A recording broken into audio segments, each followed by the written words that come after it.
गुजरांवाला में एक फैमिली को शादी पर जाना महंगा पड़ गया। अस्सलाम वालेकुम, कैसे हैं आप लोग। मैं हूं आपके साथ अदनान और आज गुजरांवाला इकबाल टाउन की एक ऐसी दिल दहला देने वाली कहानी जिसे सुनने के बाद शायद आपको भी अपने बहन भाइयों के ऊपर यकीन न रहे। एक क़यामत का मंजर है जब एक भाई अपने भाइयों को कत्ल करता है। गुजरांवाला की एक फैमिली जो कि लाहौर शादी पर जाती है, शादी से जैसे ही वापस आती है तो घर में लेडीज़ नहीं होती, वो 4 भाई होते हैं जो कि घर में वापस आकर आराम से अपने घर में सो जाते हैं। अब ये लोग बेखौफ होते हैं दुनिया के सब झंझटों से और कोई इनको गम नहीं होता, ये सो रहे हैं थके। अब ये लोग जब लाहौर से वापस आते हैं तो आकर घर में सो जाते हैं। घर में एक ही कमरे के अंदर चार चारपाई हैं जिसके ऊपर चारों लोग सो जाते हैं और यहाँ पर एक नहीं दो नहीं चारों के चारों का कत्ल कर दिया जाता है।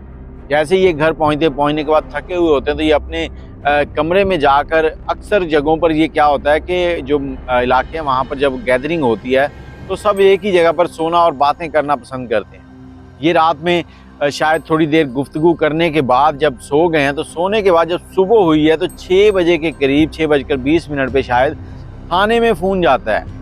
इमरान नामी एक शख्स है जो कि फ़ोन करता है कि एक घर है जहाँ पर 4 लोग हैं जो खून में लथपथ पड़े हैं, कुछ की डेथ हो चुकी है और कुछ जो हैं वो अभी सांसें ले रहे हैं। तो पुलिस जो मौका पर पहुंचती है और पहुंचकर सारा मामला देखती है। अब इस मामले के पीछे की कहानी क्या है? पीछे की कहानी जो सामने आई है, जो घर वालों ने बताई है, वो ये बताई है कि इन लोगों का आपस में ख़ानदानी दुश्मनी थी, कोई जायदाद का तनाज़ा था जिसकी वजह से इनको जो मारने वाला शख्स है अब्बास नामी जो है वो इनका सगा भाई है, जो कि रात को दीवार फलांग कर इनके घर आया। उसके साथ कुछ लोग और भी थे, शूटर भी था। आकर इनके साथ कोई थोड़ी बहुत बहस हुई है, उसके बाद उसने इनको गोलियां मारकर हलाक कर दिया। अब वहाँ की जो पुलिस है उसने फौरी तौर पर इस पे इन्वेस्टिगेशन शुरू की और यकीन दिलाया कि हम जल्द से जल्द कातिल को पकड़ लेंगे।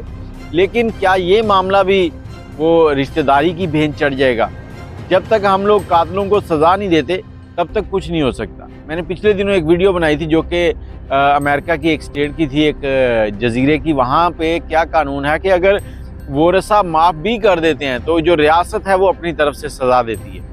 तो यहाँ हमारे मुल्क में एक अंधा कानून है कि आप जो भी करें बाद में या तो आप पैसा दे के बच जाते हैं या फिर आपके वोरसा आपको माफ़ कर देते हैं, क्योंकि ये रिश्तेदारियाँ होती हैं। अब इस केस के अंदर भी हो सकता है कि रिश्तेदारियाँ सामने आएँ और इन लोगों को आपस में सुलह हो जाए और कोई स्टेटमेंट दें कि हमने इनको माफ़ कर दिया है, और माफ़ इसलिए कर दिया कि ताकि मज़ीद खून खराबा ना हो, मज़ीद इस तरह के मामला ना हों। देखते हैं जी आगे जो भी इसमें पेशरफ्त होगी वो आपको ज़रूर बताएंगे। लेकिन मैं फिर से कहूँगा कि आज भाई के हाथों भाई मर रहा है तो ये क़यामत का मंजर है।